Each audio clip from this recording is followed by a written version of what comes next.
What do you think of when I say pagan? Many people are pagans without even realising it. In fact, you probably follow some pagan traditions yourself. Paganism for me really is just another way of saying how to be a good human being. It's about our relationship with the planet. It has lots of areas in common with the modern environmental movements, ecologists, people who are looking how to live sustainable lives with the planet and not destroy it or destroy us. But it's really old. Ideas of mankind living in harmony with the planet really goes back to the first record we have, which is 40,000 years ago. There are many types of paganism. Shamanism, Druidism and Wicca are some of the most common. I consider that a Druid is, they believe in magic, but they've got a kind of ethical code. I think my belief is probably confusing to many people, because rather than believing in a God that's separate to oneself, I believe that all of creation contains material, energy and spirit. And in effect, we're inside of God, we're part of God and God's part of us. So paganism is rooted in the natural world and in the rhythms of the natural world, which are determined by the position of the sun and the moon and the planets around Earth. So there are 8 major festivals that begin with Imbolc, which is the festival of the 1st of February, and traditionally that festival is really marked by the snowdrop, or the first milk from the lamb. The next festival from that is one of the 2 equinoxes, which comes from the Latin meaning equal night and equal day, and that's the spring equinox of March the 21st. It's also known as Ostara, after the goddess, and from where we get the idea of Easter as a time of eggs. This is very much where the first hint of spring has grown into something more nourishing, a big egg, not always of chocolate, but you know, the hen will first lay the egg at around this time. And this leads to the next festival, which is known as Beltane, on the 30th of April. So it's the time when the sap is rising, all of life is coming into its own, and oftentimes the green man will be very present there. So people will dress up in leaves, there'll be tremendous, joyous festivals. More recently, it's become associated with men with bells around their ankles and knees, bashing sticks together. Morris dancing is one of the oldest traditional dances in the UK, stretching back hundreds of years. The banging of sticks is said to frighten away evil spirits, and the bells welcome in the spring.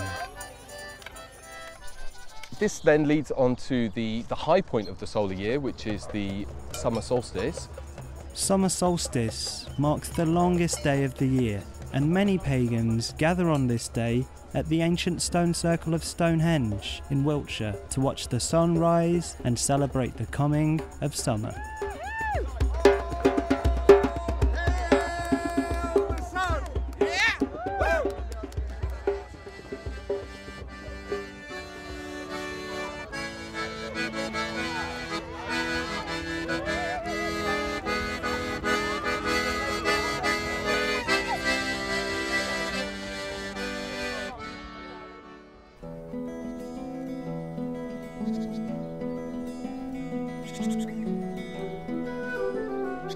The next festival, Lunasa, is the time of the first loaf and really symbolises the beginning of the harvest, which will then reach its high point with Mabon around autumn equinox of September the 21st and 22nd. And that leads to one of the most well-known festivals that has managed to survive despite thousands of years, which is Samhain, or Halloween. Traditionally, this is the festival where we remember all the great things that have happened in the year, and we honour the dead and our ancestors, and we do so with all the materials which are around us, like giant pumpkins, which tend to come to fruit around the time of October the 31st.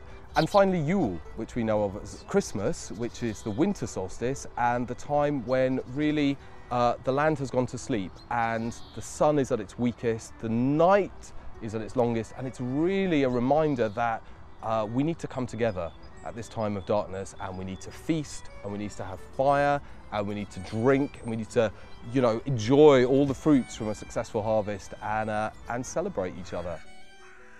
Many well-known pagan traditions, such as the Easter egg, Christmas trees, holly and ivy, have survived to this day in the Christian church. As Christians, we have our own particular kind of relationship with the environment in which we live. You'll find, if you ask many Christians, that the place where they go to get their inspiration is to the top of a mountain or perhaps beside the sea. Where we perhaps differ is that we don't worship them. We might find that they cause us to worship. The festival of the winter solstice has lots of symbolism which is really rooted in pagan culture. The idea of candles, the idea of the simplicity of light at this time of darkness. Also of trees, of the holly and the ivy, the idea of berries, the red and the green that is so commonly used as Christmas decoration, being the red berries and the green leaves. And also the Yule log, which was typically the first oak log that would be brought into the house to be burnt, and a very, very sacred magical object, which has sort of migrated now into the Christmas tree. Paganism has become more and more popular in recent years. Today, there are said to be over 250,000 pagans in the United Kingdom alone. That's double the number that there were just 10 years ago. It's more than there are Buddhists, and almost as many as there are Jews. But why is this? I do think a lot of people see the church as being part of the establishment, and they're sick and tired of the establishment, so they're looking around for something new. For some people, it's a desire to really connect with the earth around about them. They've had enough of seeing leaping dolphins and waving fields of corn on their desktops. They want to get out and see them for themselves, and that's totally understandable. I think definitely film and TV is having an influence with stories like the Harry Potter series, where J.K. Rowling is very cleverly involved, very magical, very pagan symbols within the narrative, and many, many more things besides. Doctor Who, The Lord of the Rings, The Hobbit, which all are coming back to help us reconnect with nature and with a more magical way of living.